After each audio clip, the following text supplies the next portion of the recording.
बिस्मिल्लाहिर्रहमानिर्रहीम। अस्सलाम वालेकुम। मैं तमाम पीएमओ पाकिस्तान मैथमेटिक्स ओलंपियाड 2024 के कॉन्टेस्टेंट से मुखातिब हूँ और मैं उम्मीद करता हूँ कि आज का आपका पीएमओ का एग्ज़ाम बहुत अच्छा हुआ होगा। मेरे पास बेशतर स्टूडेंट्स की जानिब से क्वेश्चन पेपर मौसूल हो चुका है, तो हम उन क्वेश्चंस को बारी-बारी डिस्कस करेंगे। आज के इस स्मॉल वीडियो में मैं सिर्फ क्वेश्चन नंबर 5 जो कि एक सीरीज बेस्ड क्वेश्चन था, सिर्फ उसको सॉल्व करूंगा और आप लोग अपने जो आंसर्स आप लोगों ने अपने क्वेश्चन पेपर के अगेंस्ट रिपोर्ट किए हैं, आप वो मुझे कमेंट में बता सकते हैं। तो हम लोग अपने क्वेश्चन की तरफ मूव करते हैं। What is the exact value of 1/√2500 plus √2499 and so four. तो हमारे पास जो लास्ट टर्म है दैट इज 1/2402 प्लस 2401। सबसे पहले जो चीज हम लोगों ने देखनी है कि हमारे पास नंबर्स जो हैं वो एक सीक्वेंस या एक पैटर्न को फॉलो कर रहे हैं, और वो कौन से हैं? वो स्टार्ट हो रहे हैं 2500 से और ये जा रहे हैं जी 2401 तक।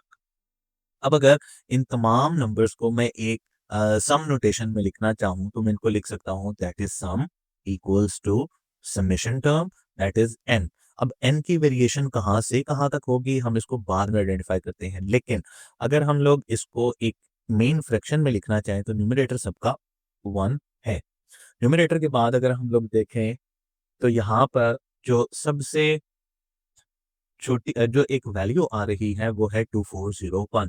अगर लेट से मैं इसको n लिख लेता हूं तो इसके एडजस्टेंट में जो समेशन में दूसरा अंडर रूट आ रहा है दैट इज n+1। इसी तरह से अगर इस फ्रैक्शन में देखूं that is n and this is n+1। तो अगर यही पैटर्न हम सारी फ्रैक्शंस में देखें तो ये फॉलो हो रहा है, तो मैं इसको लिख सकता हूं n+1 plus under root n। अब इनकी वेरिएशन कहाँ से होगी? तो हम लोग यहाँ पे देखते हैं सबसे छोटा नंबर जो हमारे पास आ रहा है जो n की वैल्यू है दैट इज 2401, और सबसे बड़ी वैल्यू कौन सी है? 2500, बट इट इज n+1। तो हम लोगों के पास जो यहाँ पर सबसे जो पहली फ्रैक्शन में n आ रहा है वो है 2499। तो 2499 ये हमारे पास एक जनरल टर्म है हमारे समेशन की। लेकिन इस समेशन से हम लोग आंसर को फाइंड आउट नहीं कर सकते अनलेस एंड अनटिल हम इस जनरल एक्सप्रेशन या जनरल टर्म को सॉल्व नहीं कर लेते। तो इस जनरल टर्म को सॉल्व करने के लिए हम लोग रैशनलाइजेशन के प्रोसेस से जाएंगे, बिकॉज ग्रेड 9 से हम लोगों ने ये सीखा होता है कि जब भी हमारे पास अंडर रूट या स्क्वायर रूट्स या किसी तरह के भी रूट्स हमारे पास डिनोमिनेटर में अवेलेबल होते हैं तो हम उनको रिड्यूस कर सकते हैं बाय डूइंग रैशनलाइजेशन प्रोसेस। तो इसको मैं लिख लेता हूँ that is 1/n+1 plus square root of n. तो इसका जो जिसे मुझे मल्टीप्लाई करना है वो है n+1। मिडल टर्म जो साइन है हम उसको चेंज कर लेते हैं that is minus, it is n divided by n+1 minus n। तो ये आ गया हमारे पास n+1 माइनस n, बिकॉज 1 से मल्टीप्लाई होगा तो numerator it becomes square root of n+1 minus square root of n। नीचे अगर हम लोग देखें तो हमारे पास a प्लस बी और a माइनस बी टर्म्स आ रही हैं, तो हम लोग इनको a square minus b square की फॉर्म में लिख सकते हैं that is square root of n+1 whole square minus under root n whole square. अगर स्क्वायर रूट्स और रूट्स को एलिमिनेट कर दिया जाए तो हमारे पास क्या आ जाएगा? Numerator becomes n+1 minus under root n divided by n+1 यहाँ से and then becomes minus n plus n और माइनस n दोनों एलिमिनेट हो जाएंगे। डिनोमिनेटर में हमारे पास सिर्फ 1 बच गया, तो यहाँ से आ गया n+1 minus under root n। अब हम लोग अपने समेशन को अगेन से लिख लेते हैं। Sum equals to the summation term n equals to 2401 till 2499।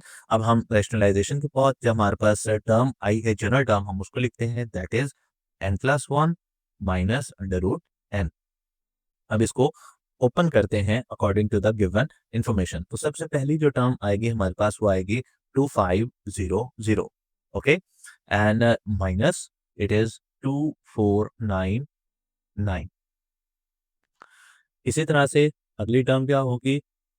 2499 minus 2498।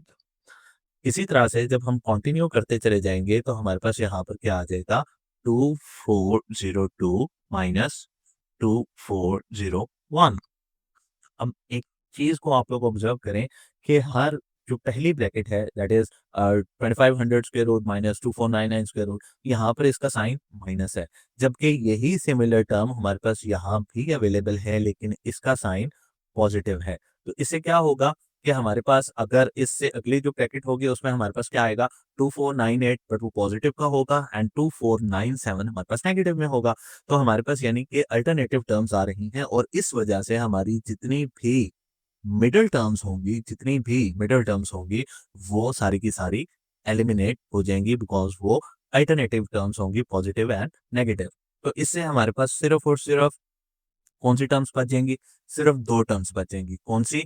एक जो लीडिंग टर्म है, जो कि हमारे पास सीरीज़ में आ रही है, और एक बिल्कुल जो एंड के ऊपर हमारे पास टर्म आएगी that is under root 2401, because इसका कोई भी पॉजिटिव टर्म यहाँ पर हमारे पास सीरीज़ में मौजूद नहीं होगा। तो हम लोग यहाँ पे लिख लेते हैं, इट इज़ 2500 माइनस 2401। अब अगर हम इसको स्क्वायर्स के फॉर्म में लिख सकें तो वो हम लोग लिख सकते हैं दैट इज 50 स्क्वायर माइनस और 49 स्क्वायर। ओके, तो स्क्वायर और रूट्स दोबारा से एलिमिनेट हो गए। हमारे पास क्या आ गया? हमारे पास आ जाएगा it is 50 minus 49 that is equals to 1। तो हमारे पास जो करेक्ट ऑप्शन है वो है ऑप्शन सी। बाकी क्वेश्चंस मैं आप लोगों के साथ सॉल्यूशन के साथ एक्सप्लेन्ड फॉर्म में कमिंग वीडियोस में शेयर करूंगा। उम्मीद है आप पीएमओ के कॉन्टेस्ट को इसी तरह से इन क्वेश्चंस को फॉलो अप करते रहेंगे और अपनी मैथमेटिक्स स्किल्स को बढ़ाते रहेंगे। Thank you so much.